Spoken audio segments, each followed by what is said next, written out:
Assalamualaikum warahmatullahi wabarakatuh. Selamat malam pemirsa Banyuwangi 1 TV. Malam ini kita ketemu di Ngobeng, Ngobrol Bengi. Seperti biasa, ada yang kita perbincangkan dan saya bersama tamu saya. Malam ini saya bersama dua tamu saya yang istimewa. Saya bersama Pak Ari Purnawan, Komisioner KPU. Saya juga bersama Pak Adrian dari Bawaslu. Saya sapa dulu ya tamu-tamu saya. Assalamualaikum, selamat malam Pak. Selamat malam Dian, ya Pak Adrian juga. Alhamdulillah. Kita bisa ketemu, kita bisa ngobrol ya. Pak Dian, ini nanti 14 Februari 2024 ya, insya Allah pemilu ya dilaksanakan. Betul. Jadi kalau kita sekarang Februari, kita hitung kan kurang 1 tahun ya. Tepat. Ya, Tepat 1 tahun. 1 tahun sebelum pemilu. Ini apa saja yang sudah dilakukan oleh KPU Kabupaten Banyuwangi? Pak Dian Purnawan ini Komisioner KPU Banyuwangi. Ya, betul. Ya, kebetulan saya Komisioner KPU di Divisi Sosdiklik, Parmas dan SDM. Ya, sosialisasi, pendidikan pemilih, partisipasi masyarakat dan SDM itu. Nggih, Mbak Nurul ya. Ya.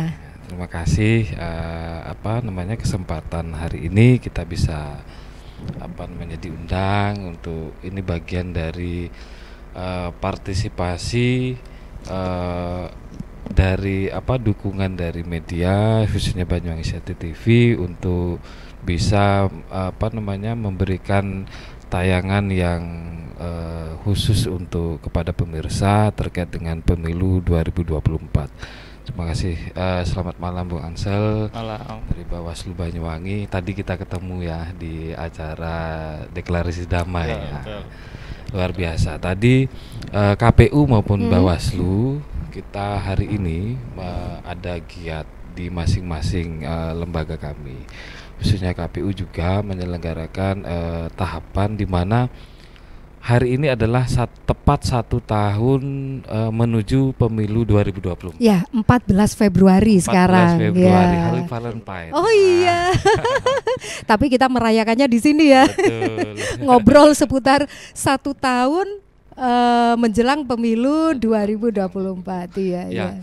ya. Hari ini KPU juga launching kira pemilu yang diselenggarakan oleh KPU RI di 7 titik, 7 provinsi di Indonesia. Jadi di 7 provinsi itu KPU ada program yang namanya kira pemilu yang di mana memperkenalkan 18 partai politik nasional dan 6 partai lokal peserta pemilu 2024. Jadi total peserta pemilu 2024 berapa ini Pak? Ada 24. Jadi 18 nasional dan 6 lokal ya, lokal Aceh. Iya. Ya. Jadi KPU ini sudah ada program, ada tahapan yang telah dijalankan oleh KPU. Jadi tahapan pemilu 2024 telah berjalan. Di antaranya satu di mana KPU telah menetapkan peserta pemilu 2024 yaitu 18 partai politik dan 6 partai lokal Aceh.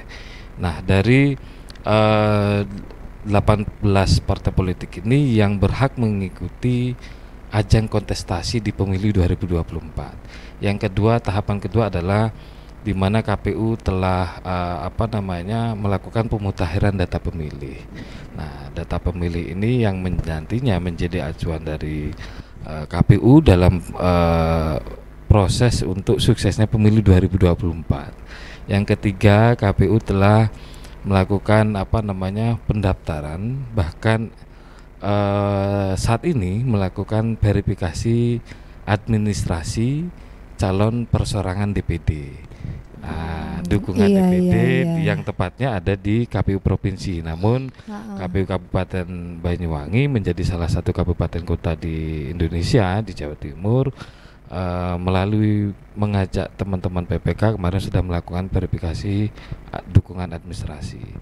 Yang ketiga, kita sudah melakukan seleksi badan ad hoc. Nah, di mana Ini. seleksi badan ad hoc ini kita punya ada PPK di tingkat kecamatan. Ya. Ada 125 PPK yang telah PPK. kita tetapkan dan sudah dilantik ya. Sudah dilantik. Yang nantinya ada dukungan dari sekretariat juga. Di PPK ada 3 orang di tiap kecamatan. Jadi di PPK ada 75 sekretariat. Yang kedua di tingkat desa dan kelurahan ada 217 desa kelurahan di Banyuwangi. Itu yang PPS namanya. PPS, ya? Panitia Pemungutan Suara. Kita sudah tetapkan dan lantik 651 anggota PPS di Kabupaten Banyuwangi. Iya. Di mana dari 651 juga ada dukungan sekretariat sebanyak 3 orang di desa dan kelurahan. Jadi totalnya juga sama 651 se Kabupaten Banyuwangi. Dan yang terkini tanggal 12 Februari kemarin, sudah 3 hari yang lalu ya, 2 hari yang lalu. 2 hari yang lalu kita telah tetapkan dan lantik melalui Ketua PPS di 217 desa dan kelurahan. Kita tetapkan dan lantik 5.116 panitia pemutahiran data pemilih. Pantarlih namanya. Kalau dulu 2020 kalau pemilihan namanya PPDB. Oh, PPDB ya. Nah, saat ini Pantarlih. Kita telah tetapkan dan lantik 5.116 menyesuaikan dari jumlah TPS yang telah ditetapkan untuk pemilu 2024. Nah, jadi berarti Pantarlih ini sudah terbentuk, bahkan sudah mulai kerja ini ya. Bahkan di hari itu juga hari Minggu kemarin tanggal 12 hari pertama dia telah dilantik dan melakukan tugasnya di masing-masing wilayahnya. Antara lain tugasnya ini coklit itu ya. Coklit menjadi tugas utama dari Pantarlih.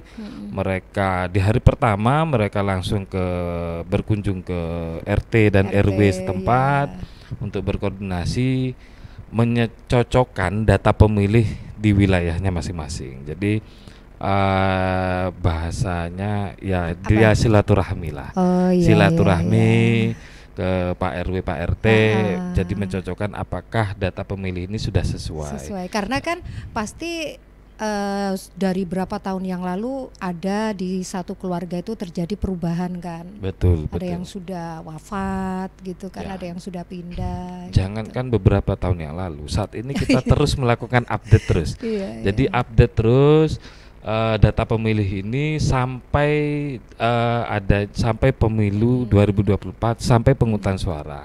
Jadi di hari itu juga mereka langsung ke warga setempat untuk melakukan coklit. Jadi mendata mencocokkan apakah di wilayahnya dengan data pemilih yang ada itu sesuai enggak, dia sudah meninggal atau tidak, ada pemilih baru atau tidak, yang sudah pindah atau tidak. Nah, jadi kalau biasanya masyarakat Banyuwangi ketahui sebelum-sebelumnya, jadi mereka datang mencocokkan, memasang stiker di rumah-rumahnya warga. Nah, itulah tugasnya, salah satu tugas Pantarlih. Kalau Pantarlih masa kerjanya berapa lama, Pak Dian? Sampai 2 bulan ya. Sampai mulai 2 bulan. 12 Februari 2023 sampai dengan 11 April 2023. Jadi 12. Tapi coklitnya berlangsung sampai dengan 14 Maret. 14 Maret 2023. Iya. Jadi itu ya, KPU sudah step by stepnya tadi ya. Betul. Sudah. Nah, kalau Mas Dian Purnawan sudah memberikan ini, sudah menjelentrehkan tugas-tugas KPU. Sekarang kalau Bawaslu ini Pak Adrian, Bawaslu ini apa ini tugasnya ini ya? Ini apakah masyarakat sudah tahu dengan tugas Bawaslu ini? Apa aja tugasnya, Pak Adrian? Ya, terima kasih Mbak Nurul ya. Mbak Nurul. Selamat malam warga Banyuwangi. Assalamualaikum warahmatullahi wabarakatuh. Waalaikumsalam warahmatullahi wabarakatuh. Mas Dian dari KPU tadi sudah curhat banyak. Iya.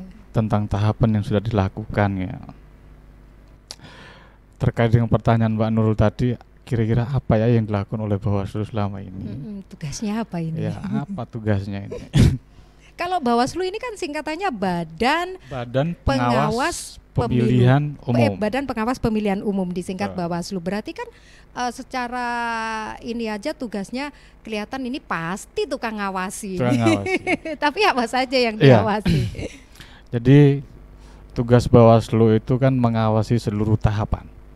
Iya. Tahapan yang dilakukan oleh KPU, yang dilakukan oleh Mas Dian tadi, yang diceritakan oleh Mas Dian tadi, hampir bukan sebagian besar, hampir semuanya itu tidak luput dari pengawasan Bawaslu. Mulai dari awal ya. Mulai dari awal, mulai dari verifikasi partai politik, terus kemudian rekrutmen penyelenggara ad hoc. Ya. Lalu kemudian sekarang ini ada verifikasi faktual dukungan calon DPD. Lalu kemudian rekrutmen panterlih itu juga kita awasi. Termasuk kerja-kerjanya panterlih itu juga kita awasi secara langsung dan bentuknya melekat. Jadi penjelasan terkait dengan tugas yang dikerjakan oleh panterlih ini, setiap satu orang panterlih, petugas pemutakhir data pemilih, ini kita tugaskan, kita perintahkan teman-teman pengawas desa kita untuk melakukan bersama-sama. Jadi apa yang dilakukan oleh petugas pemutakhir data pemilih yang tugas utamanya coklit, pencocokan dan penelitian data pemilih yang mereka punya itu, yang KPU punya, itu dipastikan datang ke sana mencocokkan namanya ada atau tidak ada, terus kemudian nanti konfirmasi KTP-nya, KK-nya, kalaupun tidak ada orangnya kemana gitu ya, dan seterusnya. Tapi sebelum itu Mbak Nurul, Bawaslu Kabupaten Banyuwangi mulai dari bulan November kemarin itu sudah melakukan rekrutmen yang namanya Panwascam. Panitia Pengawas Pemilu Kecamatan. Jadi jumlahnya per kecamatan itu jumlahnya 3 orang, jadi sekitar 75 orang sudah kita bentuk. Lalu kemudian setelah Panwascam kita juga menyiapkan SDM kita yang namanya pengawas desa kelurahan. PKD gitu ya, PKD. Iya. Nah, sebentar lagi, ya bukan sebentar lagi sih, masih lama sebenarnya. Sekitar tahun 2024 nanti kita juga merekrut yang namanya pengawas TPS. Oh, pengawas TPS. Iya. Jadi jumlahnya sesuai dengan jumlah TPS yang ada di Kabupaten Banyuwangi. Kalau pengawas TPS ini belakangan ya? Belakangan. Ya. Masa kerjanya hanya sekitar 1 bulan. 1 bulan. Kapan kalau pengawas TPS dibentuk, Pak Adrian? 1 bulan masa kerjanya. Jadi sebelum pelaksanaan pemungutan suara tanggal 14, berarti sudah terbentuk itu sekitar bulan Januari. Januari itu sudah terbentuk. Jadi masa kerja mereka sampai 1 bulan itu ya hanya di saat selesai pemungutan suara. Pemungutan sampai selesai. Iya, nah itu tugasnya. Iya. Nah terkait dengan itu nanti yang akan kita rekrut ya Mbak. Terkait dengan apa kerja kita, pertanyaan utama Mbak Nurul tadi. Kita sudah melakukan pengawasan dan berbuat sesuatu, ini mungkin yang masyarakat belum mengetahui secara utuh gitu ya, bahwa yang lebih dikenal oleh masyarakat itu kan sebenarnya KPU kalau urusan masalah penyelenggara pemilu. Iya, gitu ya. KPU. Padahal KPU itu diawasi oleh Bawaslu. Nah, Undang-Undang 7 itu menyebutkan, Undang-Undang 7 tahun 2017 tentang pemilihan umum itu menyebutkan yang disebut penyelenggara pemilu itu ada 3 Mbak. Ada KPU, Bawaslu dan Dewan Kehormatan Penyelenggara Pemilu yang disebut yang DKPP. Nah, KPU tugasnya untuk melaksanakan, Bawaslu ini mengawasi apa yang dilakukan oleh KPU, terus kemudian DKPP ini mengawasi atau mengadili hanya seputar etik, kode etik. Kode etik kita berdua ini, lembaga ini gitu. Antara KPU dengan Bawaslu. KPU dan Bawaslu. Nah, khusus untuk KPU dan Bawaslu.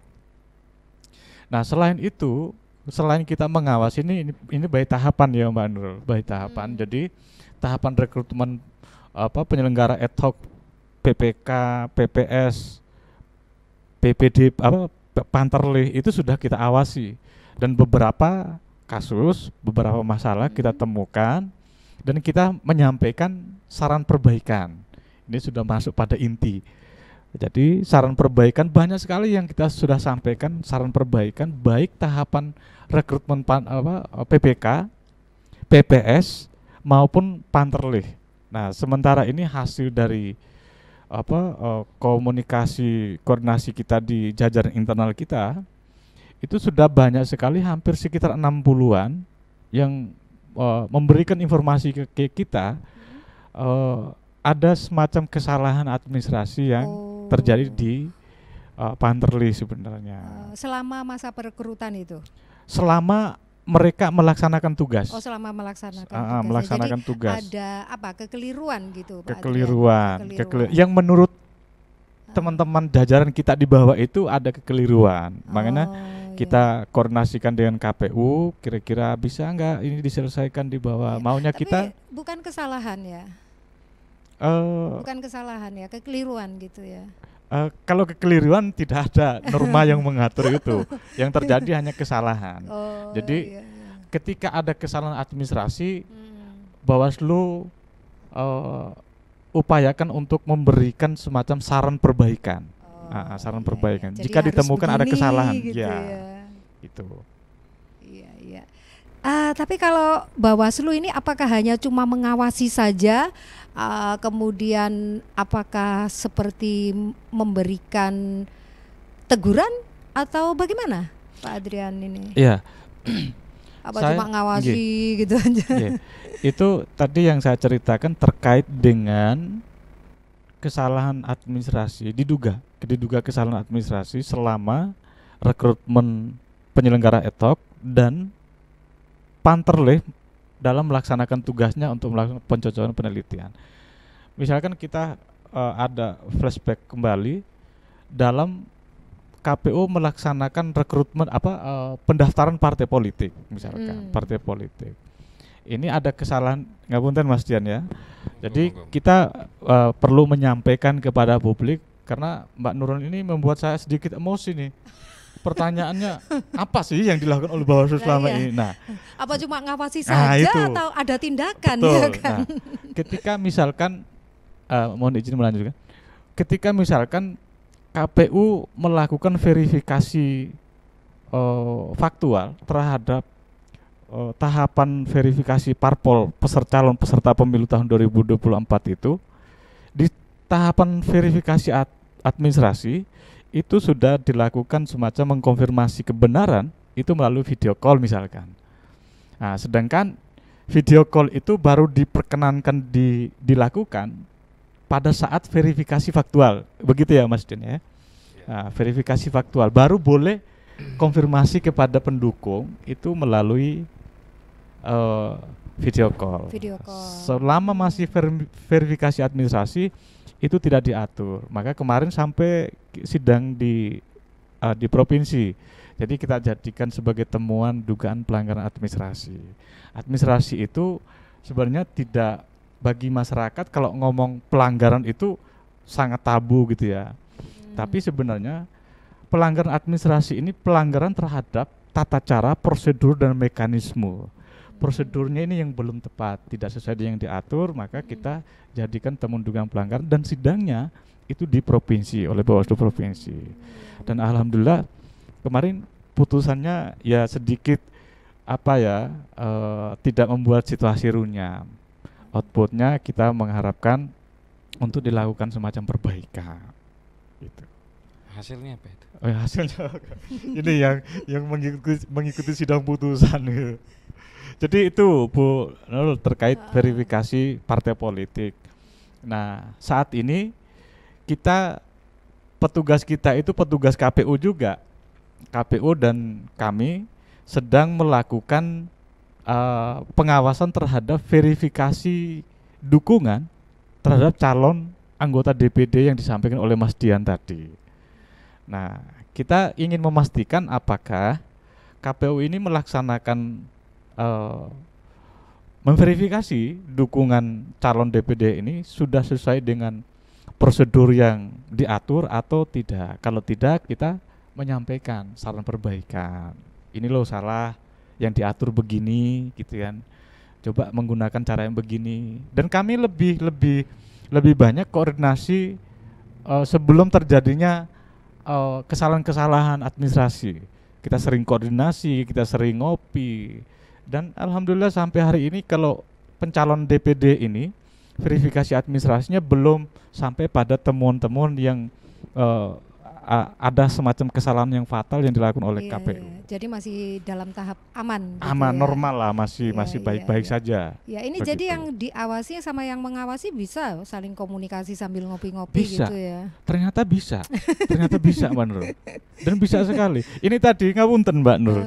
Ini tadi ketika kita tadi itu kan ada acara di Hotel Kokon ya, Oh, Bawaslu, Heeh. apel siaga menuju 1 tahun 1 tahun. pemilu 2024 itu. Kita mengundang beberapa stakeholder termasuk KPU, ketua dan anggota dan lain-lain. Dan di sana itu ternyata KPU juga buat acara. Setelah buat acara saya pikir saya sudah prepare bawa urusan kegiatannya. Tiba-tiba dia telepon, "Oh ya sudah, kita sama-sama saja." Jadi akhirnya bisa bareng. Bisa bareng. Oh, iya, iya. Hal-hal semacam itu sebenarnya kalau orang mau kencang ya, pure ngomong kelembagaan itu harus formal, harus menyampaikan surat macam-macam. Oh berarti saya nggak hadir malam ini. Ya kita perlu ruang-ruang seperti ini, Iya, iya. komunikasi yang baik gitu kan, sepanjang tidak masuk pada hal-hal yang substansi. Ya kita fine-fine saja, sepanjang tidak bertentangan dengan norma, kenapa tidak? Ini kan demi kebaikan kita juga, Iya, gitu ya. iya. Ngapain harus saling berhadap-hadapan gitu kan, tidak juga gitu ya. Tapi selama perjalanan pemilu ya di Banyuwangi dari yang atau selama beberapa tahun belakangan inilah, Iya. beberapa 5 tahun belakang ya, Mm-mm. termasuk Banyuwangi wilayah yang aman, Pak. Kalau mau diukur dari indeks kerawanan itu Banyuwangi memang tingkat kerawanannya itu sedang. Termasuk yang sedang. Iya, itu di angka. Tetapi prakteknya, faktanya, dinamikanya Banyuwangi setiap kali momentum pemilihan itu selalu tinggi tensinya. Tensinya memanas gitu. Iya. Agak apa ya? Ini sudah mulai terasa ini. 1 tahun sebelum pemilu terasa sudah. memang iya Mbak Nurul. Jadi apa contohnya?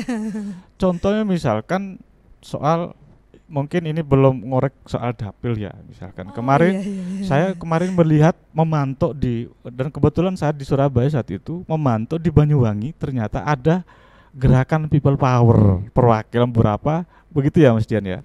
Iya, iya. Beberapa perwakilan partai politik gitu kan, terkait dengan perubahan dapil. Ya, semula 5 jadi 8. Ada beberapa yang menolak, ada yang beberapa yang mengusulkan. Tapi faktanya itu kan ini bukan dalam posisi untuk membenarkan KPU ataupun menyalahkan teman-teman yang demo. Kita ini kan bekerja berdasarkan regulasi. Sepanjang 5 dapil itu tidak memenuhi prinsip-prinsip pendapilan, mungkin ini sudah sedikit masuk ke substansi nggih, Mbak. Sepanjang tidak memenuhi prinsip-prinsip pendapilan, maka perlu kita review, perlu kita kaji kembali. Apalagi ngomong sama-sama mengalami kondisi pandemi yang begitu luar biasa, penurunan dan peningkatan jumlah penduduk ini juga cukup terasa ya. Kalau penurunan banyak yang meninggal gitu ya, banyak yang meninggal. Nah, salah satu faktor untuk menentukan dapil itu kan adalah jumlah penduduk masuk dalam kategori data agregat kependudukan jilid 2. Nah, data itu data yang dipakai yang paling mutakhir, kondisi terkini, bahwa banyak penduduk kita yang meninggal di masa pandemi Covid, banyak penduduk kita yang mereka pindah domisili karena faktor ekonomi, cari kerja di mana-mana gitu kan, sehingga penduduk kita mengalami penurunan. Penurunan penduduk itu berpengaruh pada harga kursi, bilangan pembagi penduduk gitu ya. Nah, kalau kita itu kan jumlah sekitar 1,7 juta jiwa jumlah penduduk kita, Mbak Nurul, dibagi 50 dapatnya 34, sekian satu kursi. Walaupun kita belum bisa lebih dari 50 kursi. karena berdasarkan jumlah penduduk yang dipersyaratkan dalam undang-undang begitu. Ya, kursinya tetap Kursinya ya, tetap. kursinya tetap. Jadi sudah dinamikanya sudah mulai meninggi dengan adanya demo kemarin. Tapi harapan kita Banyuwangi kondusif. Apalagi kembali kepada acara kita tadi, kita mengundang semua partai politik, Iya. bupati, kapolres, dandim, teman-teman wartawan, Dispenduk Capil, Kesbang, Pol masyarakat, kelompok perwakilan forum antar umat beragama. Kita undang semua, Iya. kita teken yang namanya fakta integritas. Kita ciptakan Banyuwangi damai Sama-sama mengawal pemilu 2020. jalan damai. Betul. Gitu ya, ya, ya. Dan alhamdulillah berjalan lancar. Dan saya melihat dari setiap mereka yang hadir itu menunjukkan begitu besar antusiasnya Alhamdulillah. begitu besar. Semoga Ya. lancar sampai pemilu. Betul, sampai amin, selesai. amin, amin. Kalau ke Mas Dian ya, Mas Dian, yang kendala lah ketika masa-masa seperti ini, apa ini kendalanya dalam apalagi ini kan 1 tahun itu nggak lama loh. Ya, Terasa betul, yang betul. kemungkinan akan menjadi kendala gitulah. Apa ini yang akan menjadi apa istilahnya ya, mungkin agak ibarat orang jalan agak ngerunjal. Kan nggak semua perjalanan itu mulus ya. Itu apa-apa sih? Ya, setiap tahapan tentu ada mekanisme sendiri, ada kelebihan kekurangan bahkan konfliknya sendiri. Nah, itu Nah, dia. tentu tetapi di Banyuwangi sendiri apa yang disampaikan Bung Ansel tadi, tidak ada konflik yang terlalu yang dibesarkan, tidak terlalu besar ya untuk diperdebatkan. Tensinya sedang. Betul, terkait dapil tadi disampaikan oleh Bung Ansel. Beberapa partai politik memang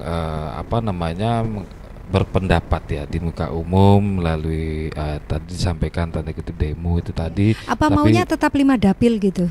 Ya betul, dari beberapa partai politik. Menginginkan Tetapi tetap ya lima kita semua yang masukan, saran dan kritikan yang dari partai politik itu tadi sudah kita sampaikan kepada pimpinan kami, hasil audiensinya kepada KPU RI melalui KPU provinsi. Kemarin komisioner KPU Banyuwangi ada Pak Ari dan Pak Eko yang menerima, yang kebetulan saya bersama ketua dan komisioner lainnya berada di luar kota untuk acara rakor.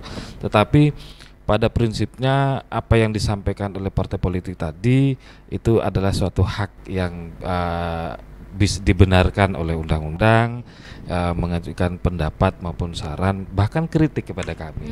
Kami ini kan tidak anti kritik ya, di mana Iya. kami butuh masukan-masukan juga dari semua pihak.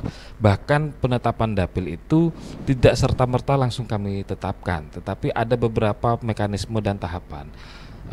Mulai dari usulan-usulan, 3 usulan yang kami usulkan kepada KPU RI melalui KPU provinsi, bahkan sudah ada uji publik, yang kami undang bahkan partai politik, organisasi, Forpimda, Bawaslu dan stakeholder terkait dengan daerah pemilihan dan alokasi kursi.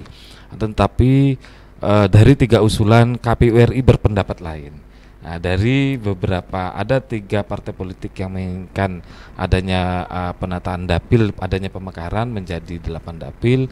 Ada beberapa yang tetap pada dapilnya 5 dapil. Akan tetapi KPU RI punya pertimbangan lain, menetapkan menjadi 8 dapil di Banyuwangi. Itu sudah Iya. final. Dan pemekaran, apa istilahnya pemekaran atau apa ya, perubahan dapil ini, perubahan ya. Itu bukan hanya Kabupaten Banyuwangi ya, Jember juga. Ya betul, ini memang tahapan yang se-Indonesia ya, Iya. tahapan pemilu, penataan dapil ini dan alokasi kursi sudah memang se-Indonesia. Kami tidak tahu dari kabupaten lain ada perubahan atau tetap, kami tidak memantau itu. Akan tetapi di Banyuwangi ditetapkan melalui peraturan KPU nomor 6 tahun 2023 Ya. bahwa penataan dapil dan alokasi kursi DPR RI, DPRD provinsi dan DPRD kabupaten kota telah ditetapkan, dan di Banyuwangi sudah final menjadi 8 dapil. 8 dapil dengan tetap 50 kursi. Betul sekali, Iya, karena iya. jumlah penduduknya masih tetap. Iya. Seperti itu. Dan saya tadi menanggapi beberapa apa yang disampaikan Bung Ansel. Tadi ada temuan-temuan dari Bawaslu, dari seleksi badan ad hoc tentunya. Kebetulan saya divisi SDM Soslit Parmas yang membidangi terkait dengan seleksi badan ad hoc itu sendiri. IC-nya. Betul sekali. Nah, tentu proses tahapan seleksi ini telah berjalan. Kami telah melantik mulai PPK, PPS sampai dengan Pantarlih. Sesuai aturannya kami lakukan bersama dengan badan NU kami di bawah. Dan tentu ada hal-hal yang mungkin ditemukan oleh Bawaslu. Kami secara terbuka menerima masukan bahkan tadi disampaikan adanya saran perbaikan. Bahkan sebelumnya kami menerima saran perbaikan dari Bawaslu dan kami klarifikasi beberapa, ada PPS yang sesuai dengan saran Bawaslu tersebut. Kami membuka ruang sebesar-besarnya kepada bukan hanya Bawaslu tetapi kepada seluruh masyarakat Banyuwangi. Bahkan setiap tahapan proses yang kita lakukan, baik seleksi PPK, PPS, bahkan sampai Pantarlih, kami berikan ruang setiap tahapan seleksi itu untuk tanggapan masyarakat. Jadi tanggapan masyarakat contohnya PPK sampai dengan sebelum pelantikan dilakukan. PPS pun sama, mulai perekrutan pengumuman pertama, seleksi administrasi diumumkan sampai dengan 1 hari sebelum pelantikan kami sampaikan ke publik, bukan hanya ke Bawaslu, ke publik Banyuwangi. Kami menerima saran masukan dari masyarakat jika Input ditemukan adanya calon dari badan itu kami yang tidak sesuai dengan aturannya. Jadi mungkin ada yang masuk di dalam partai politik atau ditemukannya tidak sesuai dengan persyaratan, contohnya sampai dengan Pantarlih. Akan tetapi sampai dengan pelantikan bahkan Pantarlih kemarin tidak ada satupun dari Bawaslu, ngapunten Pak Ansel, satupun dari Bawaslu tidak ada. Tapi dari masyarakat ada.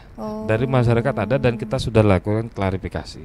Dari masyarakat ada, baik dari kemarin seleksi pertama PPK, PPS sampai Pantarlih itu ada. Kita sudah lakukan prosesnya, ada tahapannya klarifikasi dan itu sudah clear.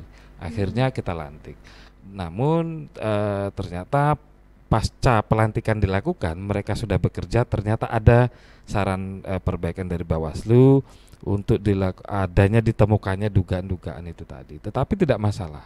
Kami tetap menerima apapun dari masukan dan saran perbaikan tersebut, walaupun tahapan yang sebelumnya kami sudah buka selebar-lebarnya untuk memberikan masukan tidak dipergunakan dengan sebaik-baiknya oleh Bawaslu, tetapi ya kami melakukan prosesnya dengan sesuai dengan prosedur. Saran perbaikan ketikanya sampai di KPU kita akan tidak lanjuti begitu. Intinya kami berharap seluruh badan atau kami bekerja secara profesional, bekerja sesuai integritas dan kredibilitasnya sebagai penyelenggara pemilu yang netral, yang bisa mensukseskan pemilu tanpa ada keberpihakan. Itu intinya pada dasarnya kita menginginkan seperti itu. Selain itu juga masyarakatnya pastinya juga proaktif juga kan? Betul. Iya, proaktif dari masyarakat ketika dicoklit ini juga kan memberikan keterangan yang sesuai, keterangan yang benar begitu. Ya betul, karena bicara masalah coklit ini sampai tanggal 14 Februari ya. 14 Maret ya, 14 Maret. Iya. 14 Maret ini ada petugas kami yang datang ke rumah-rumah seluruh rumah yang ada di Banyuwangi yang terdaftar di daftar pemilih, Mbak. Jadi mungkin masyarakat kita yang kedatangan petugas Pantarlih ini bingung ini siapa gitu. Ini ngapain? Tapi kan petugas Pantarlih sudah dilengkapi dengan atribut. Betul, dari ada KPU, rompi, ada ID card, ada ID card-nya, ada topinya. Betul sekali. Kemudian peralatan yang mereka bawa dan termasuk berkas-berkas. jaket yang kayak begini. Tapi warnanya hitam ya Pantarlih ya, topinya tulisannya hitam Pantarlih, juga. betul. Iya. Keren loh jaketnya. Ya jadi beberapa 3 hari ini Pantarlih kita pantau melakukan tugasnya dengan baik. Kita juga selalu lakukan monitoring. Kita sampaikan juga ke PPK kami untuk selalu memantau pergerakan tugas dari Pantarlih ini agar sesuai dengan relnya, sesuai dengan tugasnya. Karena data pemilih ini kan data sakral ya, data sakral, data utama yang digunakan penyelenggara khususnya kami di KPU maupun Bawaslu dalam penyelenggaraan pemilu 2024. Apalagi para pemilih pemula, pastinya kan ada kan para pemilih pemula itu. Ya, jadi nanti tentunya selain ada yang pindah memilih, jadi yang mungkin dia tidak ada ketika tanggal 14 Februari mungkin dia bekerja di luar kota, di wilayah lain yang nantinya tidak bisa mencoblos di wilayah setempat di TPS-nya, nanti dia bisa pindah memilih di daerah lain tempat dia bekerja, contohnya di Bali atau di wilayah kota atau di TPS lainnya.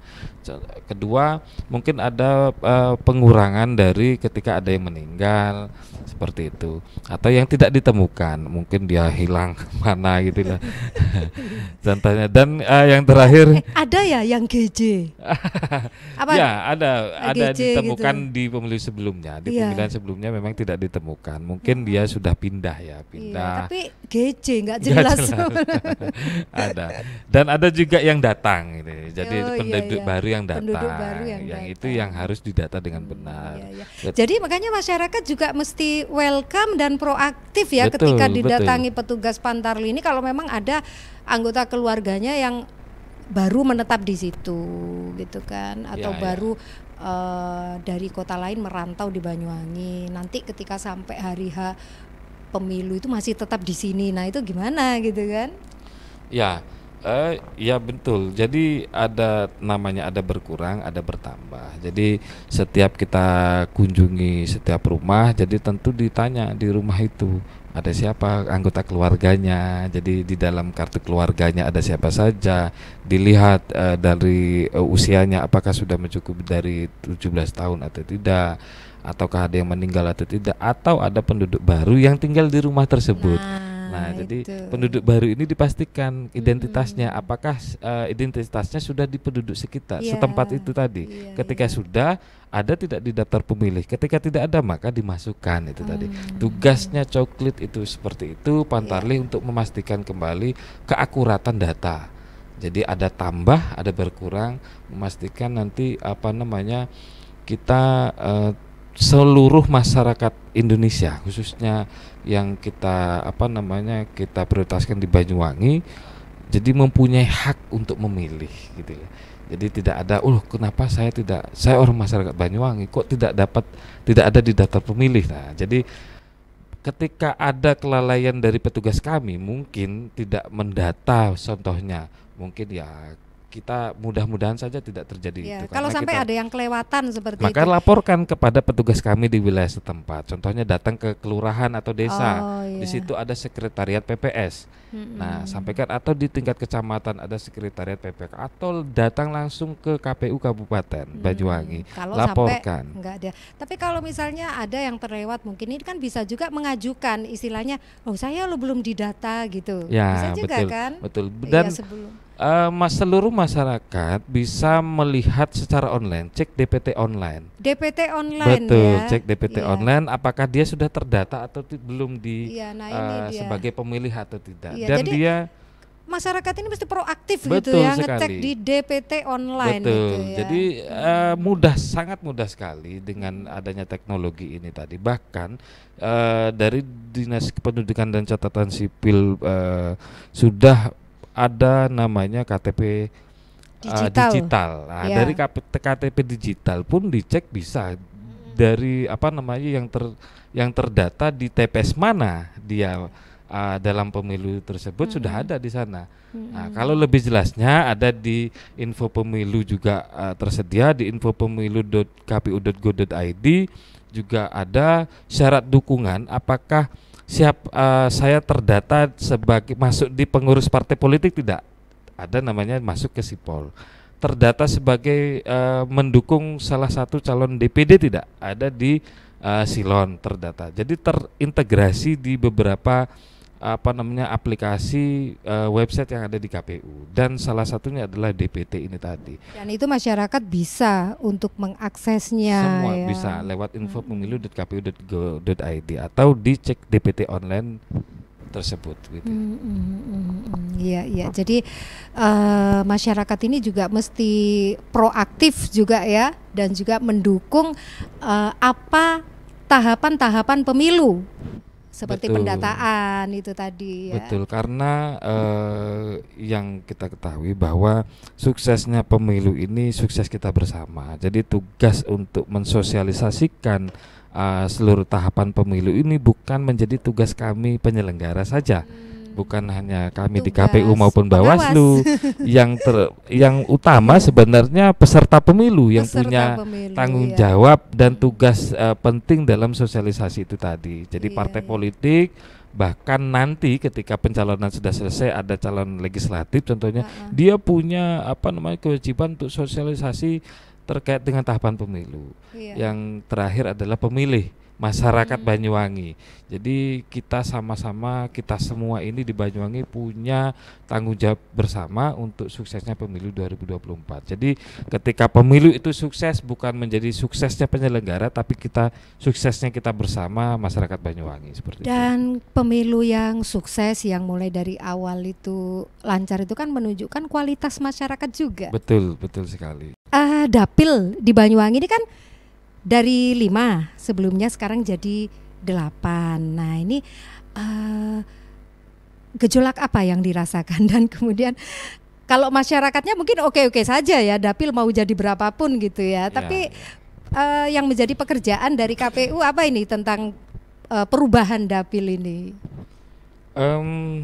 Saya rasa pasca dari ditetapkannya oleh KPU RI Peraturan KPU nomor 6 tahun 2023, jadi itu sudah tahap final ya. Jadi tahap Sudah final final penetapan ya? dapil. Jadi Banyuwangi ya sudah 8 dapil itu tadi. dapil. Nah, Iya, bahkan iya. adanya di luar sana yang sebelumnya pendapat-pendapat lain terkait itu, saya rasa saat ini sudah saya tidak terdengar lagi. Artinya harapannya semuanya bisa mendukung. Saya yakin KPU RI punya pertimbangan lain untuk menetapkan dapil menjadi 8. Iya. Jadi tadi kita juga membuat acara peringatan 1 tahun menuju pemungutan suara. Jadi kita undang juga selain Porpemda, kita juga undang partai politik. Jadi ketua atau perwakilan partai politik se-Kabupaten Banyuwangi peserta pemilu 2024. Kita undang sosialisasi bahkan peluncuran kira pemilu 2024. Artinya artinya sudah tidak ada lagi yang harus diperdebatkan terkait dapil karena sudah final. Yang harus dipersiapkan adalah ketika kita semuanya bergerak, bahkan partai politik ikhtiar bagaimana caranya bersosialisasi nanti di waktu kampanye mengkampanyekan partai politiknya maupun calonnya. Karena medannya berubah ini. Betul sekali, di mana kita ini bagian terima kasih ya, saya juga sampaikan ke Banyuwangi 1 TV ini sudah memberikan ruang kepada kami untuk berdiskusi. Jadi kesempatan inilah yang kami gunakan untuk bisa mensosialisasikan, khususnya salah satunya adalah dapil. Dapil ini di Banyuwangi ada 8. Jadi setiap dapil tentunya ada perbedaan-perbedaan dari proses nanti ketika proses tahapan kampanye dilakukan, mulai dari atribut kampanyenya pun berbeda. Oh iya. Tiap wilayah itu betul kan sekali. punya apa istilahnya ya, keunikan apa itu, Betul. Mas Dian apa ya? Ya, jadi setiap wilayah punya keunikan sendiri. Ragam masyarakatnya kan juga karakteristiknya itu kan beda-beda juga ya setiap betul. wilayah itu. Nanti juga berpengaruh pada logistiknya juga berbeda-beda. Jadi mulai distribusi logistiknya sampai dengan surat suaranya pun berbeda antara dapil 1 dengan dapil yang lainnya sampai dapil 8. Nah, artinya dari proses ini sudah dilakukan dan ini waktunya kita untuk bersama-sama bergerak bersama untuk suksesnya pemilu 2024. Tidak ada lagi perdebatan terkait dapil, karena ini sudah final, maka waktunya ikhtiar bersama-sama. Kami di KPU ikhtiarnya adalah bagaimana proses pemilu ini bisa berjalan dengan lancar, kondusif dan setiap konflik yang ada bisa diselesaikan dengan baik. Ngopi itu tadi yang disampaikan Bung Hasil, kita ngopi bersama-sama. Bahkan tadi saya mau ke sini sebenarnya Banyuwangi 1 TV menghubungi. Besok bisa enggak? Bisa. Saya ajak Bung Hasil. Bung, ayo bareng-bareng. Nah, jadi artinya kita terbuka dalam hal baik saran, kritik maupun masukan, bahkan surat cinta tadi sering disampaikan dari Bawaslu ini sangat cinta sekali kepada KPU. Sering sekali diberikan surat cinta gitu. Ya, jadi itulah dinamika yang ada, inilah proses pemilu yang kita terbuka untuk suksesnya pemilu 2024. Artinya mari bersama-sama, suksesnya pemilu adalah suksesnya masyarakat Banyuwangi, itu aja. Ya, kalau itu tadi Mas Dian Purnawan ya, seperti apa gitu ya tugas KPU dan juga langkah-langkahnya termasuk dalam hal perubahan dapil ini. Kalau Pak Adrian nih Pak?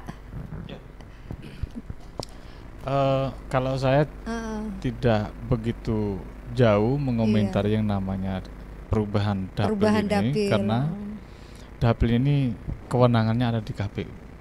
Kita misalkan Bawaslu punya kajian terhadap 7 prinsip pendapilan itu hanya sebatas menyampaikan kajian, bukan mengusulkan. Tapi tambah kerjaan nggak Pak? Kan dapilnya jadi luas nih, jadi tambah 2 dapil dari sebelumnya 5 jadi 7. Sama saja sebenarnya. Ya? Subjek dan objek yang kita awasi itu kan hanya ada 5 jadi 8. Oh iya, 5 jadi 8. Ya, kurang ngopi. 5 8. Jadi begini, saya lebih sorot ke soal data pemilih. Data jadi, pemilih. Syarat digelarnya pemilu itu ada 3. Pertama ada pesertanya, kedua ada penyelenggaranya, ketiga ada pemilihnya. Peserta sudah ada, penyelenggara sudah ada. Nah, ini kita mengurus pemilihnya ini. Itu dia. Nah, pemilih menurut undang-undang itu adalah warga negara Indonesia yang memiliki kartu tanda penduduk elektronik. Ini mungkin bisa kita sampaikan kepada masyarakat, kepada KPU juga, kepada Dinas Kependudukan dan Pencatatan Sipil.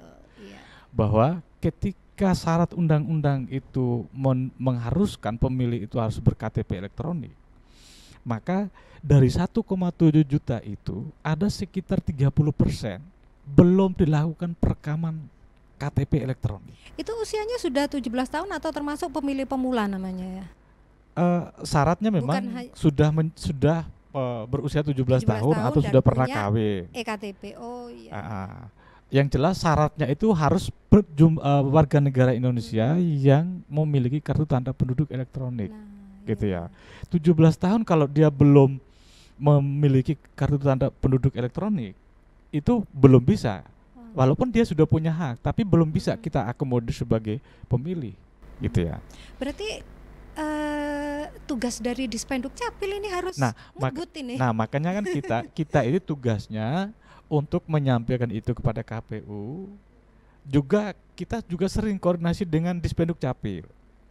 Terus kemudian berapa banyak orang yang ada di LP kelas 2B Banyuwangi itu yang belum dilakukan perekaman EKTP. Nah, ini kerja-kerja rutin kita setiap kali pemilu ataupun pemilihan. Nah, yang lebih kita tekankan itu masyarakat, benar katanya Mbak Nurul tadi, masyarakat kooperatif. Masyarakat kita itu kan apatis terhadap persoalan administrasi kependudukan. Iya, kadang ini ya bukan hanya yang ada di tempat yang jauh atau terpencil saja ya. Kadang-kadang di tempat yang termasuk dekat dengan kota saja kadang abai dengan administrasi kependudukan. Sementara ini selama ada yang namanya aplikasi pinjol, ada peningkatan sekitar 15-20%. Masyarakat itu getol sekali ngurus KTP karena urusan pinjol itu tadi. Tapi malah dipakai itu. Dipakai itu. Tetapi jarang sekali misalkan di dalam yang namanya pemilih, yang disebut pemilih itu pemilih yang memenuhi syarat. Ya, sebagai pemilih itu misalkan sudah berusia 17 tahun. Atau setidak-tidaknya di tanggal 14 Februari yang bersangkutan sudah berusia 17 tahun. Atau setidak-tidaknya dia sudah pernah menikah atau sudah pernah kawin. Kalau belum 17 tahun menikah sudah punya hak pilih ya. Ya, undang-undangnya bunyi begitu, normanya mengatur begitu. Nah, yang tidak memenuhi syarat sebagai pemilih sebenarnya banyak, Mbak. iya. Banyak sekali. Yang Pertama, tadi yang Mbak sebutkan tadi di awal, pemilih yang tidak kenal. Ya, orang punya rumah, alamatnya tercatat di dalam daftar pemilih, tapi ketika didatangi oleh Panterlei orangnya tidak ada. Tidak ada. Ditanya Pak RT juga tidak kenal, Tidak tahu. tetangganya juga tidak tahu. Ternyata dia ke Singapura, ke Bali, tidak dikenali. Terus iya. kemudian kita sarankan kepada petugas, ke pengawas kita, PPDP, PKD, untuk jadikan itu sebagai catatan khusus, kejadian khusus. Jangan langsung dicoret. Iya. Walaupun dia masuk dalam kategori pemilih tidak memenuhi syarat, invalid, atau tidak dikenali, itu masuk tidak memenuhi syarat. Pencatatan khusus. Catatan gitu khusus. Nanti kemudian harapan kita begini, Mbak, mungkin struktur irama penyampaian saya mungkin kurang sistematik, tapi yang pasti begini, kita berharap yang disebut dengan pemilih itu kan ada 3 kategori, DPT, DPTB dengan DPK. Orang yang tidak masuk dalam DPT dia bisa masuk di daftar pemilih tambahan yang disebut dengan DPTB itu tadi. Tapi waktunya belum diatur. Terus kemudian ada DPK, daftar pemilih khusus. Ini ada kategori-kategori tertentu dan waktu untuk mengakomodir mereka itu nanti. Tetapi yang mau saya katakan adalah jangan sampai kelalaian kita dalam proses awal melakukan pemutakhiran data pemilih ini lengah, terus kemudian DPT-nya banyak, DPK-nya juga banyak. Harapan kita DPTB-nya sedikit, DPK-nya juga sedikit. Itu sebagai indikator. Itu nanti malah nyusahin gitu apa? Ya bisa, bahwa walaupun estimasinya tidak lebih dari 2% atau 2,5%, karena ada surat suara cadangan itu sekitar itu gitu ya. Tapi harapan kita indikator suksesnya pemutakhiran data pemilih itu jumlah DPT sedikit, DPK sedikit, DPT yang lebih banyak. Iya. Nah, begitu ya. karena tidak ada yang terlewatkan. Karena kalau ada yang terlewatkan dalam proses pemutakhiran data pemilih yang namanya DPT ini, kalau ada yang terlewatkan dia bisa masuk DPTB, dia juga bisa masuk DPK. Berarti kurang tidak sukses ini pendataan pemutakhiran data pemilihnya ini. Karena apa? DPTB-nya banyak. Nah, ini yang harus kita sampaikan kepada petugas KPU juga, terus kemudian nanti ke masyarakat, terus kemudian ke Dinas Kependudukan dan Pencatatan Sipil. Lalu kemudian ada orang yang sudah meninggal. Kadang kita itu kan baru bisa dijadikan dasar seseorang dinyatakan meninggal dan tidak memenuhi syarat. Itu harus dibuktikan dengan surat keterangan kematian. Jadi harus ketika meninggal itu melapor dan ada surat. Betul. Nah, dan itu melapornya nggak cuma ke desa tapi ke Dispenduk juga kan, supaya ke desa saja kalau cukup surat ke desa, surat keterangan kematian. Nah, tinggal menunjukkan itu, misalkan kita Panterlei datang ke rumah warga, terus kemudian saudara saya sudah meninggal. Nah, kita pastikan, pengawas kita pastikan Panterlei meminta ada nggak surat keterangan kematian. Kalau tidak ada, ya sudah, tidak apa-apa, tapi pengawas buat itu sebagai catatan khusus. Dinyatakan meninggal tapi tidak ada surat keterangan kematian. Itu yang pertama. Yang kedua, Mbak Nurul. Jadi banyak yang kita temukan dalam sejak 12 Februari kemarin sampai di tanggal 14 sudah ada sekitar 3 atau 4 kasus warga itu tidak mau rumahnya ditempeli stiker kalau sudah dicoklit. Kenapa? Nah, alasannya rumahnya masih baru dan ada beberapa kejadian yang pada akhirnya mau juga. Oh gitu. Nah, tapi ada yang tidak mau ditempeli. Enggak apa-apa, kita beri catatan khusus. Karena penting stiker itu dibeli oleh negara untuk mempermudah kerja kita dalam pemutakhiran supaya tidak bolak-balik. Ya, ini sudah dicoklit, kalau tidak ditempeli stiker penandaan, itu nanti petugas datang, ini belum dicoklit, padahal sudah dicoklit. Ini tujuan stiker itu. Nah, kita harus pastikan petugas kita, kalaupun memang tidak mau, warga tidak mau rumahnya ditempeli stiker itu, buat catatan khusus untuk kita rekap dan kita sampaikan ke KPU. Kalaupun ada yang komplain, nanti kita punya Ada catatannya. catatannya. Jadi itu. Terus kemudian yang keempat, Mbak, terakhir, kita mengajak semua masyarakat di dalam tahapan pemutakhiran data pemilih ini, jujur saja, tahapan yang paling panjang di tahapan pemilu itu adalah tahapan pemutakhiran data pemilih. Gitu ya. Paling panjang. Nah, ini kesempatan supaya kemudian masyarakat yang pindah tiba-tiba ketika sudah jadi DPS, sudah menjadi DPT, tiba-tiba dia baru pulang. Nah, ini kita bisa akomodir dengan Bawaslu sudah melonsing tadi, Mbak Nurul, mau mendirikan posko pengaduan kawal hak pilih. Masyarakat yang belum merasa dicoklit, diakomodir di dalam DPS, monggo laporkan, sampaikan kepada pengawas kami di kecamatan maupun di desa ataupun kelurahan. Kan sudah dibentuk. Sudah dibentuk semua, ada, sudah iya. semua. Nah, dan mereka juga sudah bekerja. Saya setuju dengan apa yang disampaikan Mbak Nurul tadi. Ayo kita sama-sama masyarakat ini peduli dengan kepentingan mereka, hak politik mereka, supaya nanti bisa menggunakan hak pilihnya di tanggal 14 Februari. Apa yang disampaikan Mas Dian itu juga betul, bahwa ini gawe kita bersama. Tidak ada pemilu itu kalau hanya terdiri dari peserta dan penyelenggara saja. Nggak ada pemilihnya sama saja.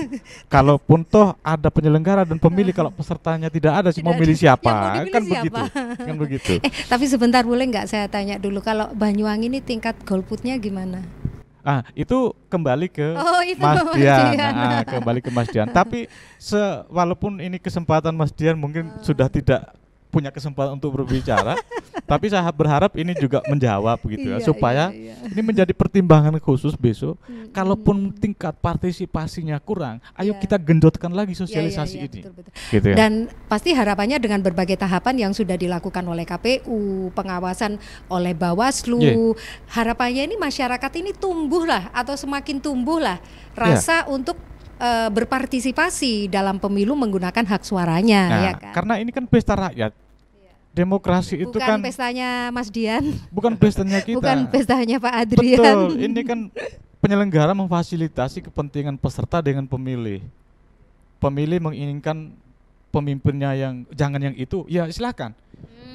Pesertanya nanti menyuguhkan calon-calon yang menurut masyarakat baik, ya ayo memilih. Caranya memilih ada tata caranya, harus masuk dalam DPT dulu. Nah, kalau belum berarti harus ngurus KTP-nya dan lain-lain. Dan itu segera silakan melaporkan ke Bawaslu kalaupun memang KPU Mas Dian curang gitu, atau pasukannya ingin dibawa curang, laporkan ke Bawaslu. Di tingkat desa ada namanya pengawas desa dan kelurahan. Betul. DPK ya. Apa tadi? PKD. Pengawas kelurahan DPK. Dan desa. Kemudian kalau yang tingkat kecamatan ada Panwascam. Nah, ada itu 3 orang. Dimanfaatkan itu. Jadi saya mengajak masyarakat untuk proaktif, kalaupun memang ingin memilih, ingin berpartisipasi di pemilu 2024 nanti, ya ayo sekarang coba cek apa yang sudah difasilitasi, yang sudah disediakan oleh KPU ini, cek apakah masuk di dalam daftar pemilih atau tidak. Saya kira itu Mbak Nurul. Saya pikir ini kurang panjang karena banyak sekali yang perlu kita sampaikan kepada publik, dan publik juga sebenarnya ingin tahu banyak tentang itu. Sehingga mungkin lain waktu kita punya kegiatan lagi, acara lagi untuk itu menyampaikan secara langsung. Saya pikir itu Mbak Nur. Terima kasih. Assalamualaikum warahmatullahi wabarakatuh. Waalaikumsalam warahmatullahi wabarakatuh. Nggak terasa ya waktu ngobrol bengi sudah habis. Pak Adrian terima kasih, Mas Dian terima kasih ya. Terima kasih juga. Sudah hadir. Kalau Walaupun masih ada yang perlu disampaikan, bisa lain waktu diagendakan. Saya tadi pikir ingin sekali menanggapi tadi apa yang disampaikan. Tapi sudah nggak boleh sama Pak Adrian. Semoga lain waktu bisa Banyuwangi 1 TV bisa baik. Terima kasih. Mas Dian. Pemirsa Banyuwangi 1 TV, kita sudah ngobrol bengi bersama Mas Dian Purnawan dari Komisioner KPU Kabupaten Banyuwangi dan juga Pak Adrian Bawaslu Kabupaten Banyuwangi. Semoga bermanfaat untuk kita semua. Sampai ketemu lain waktu. Wassalamualaikum warahmatullahi wabarakatuh. Waalaikumsalam.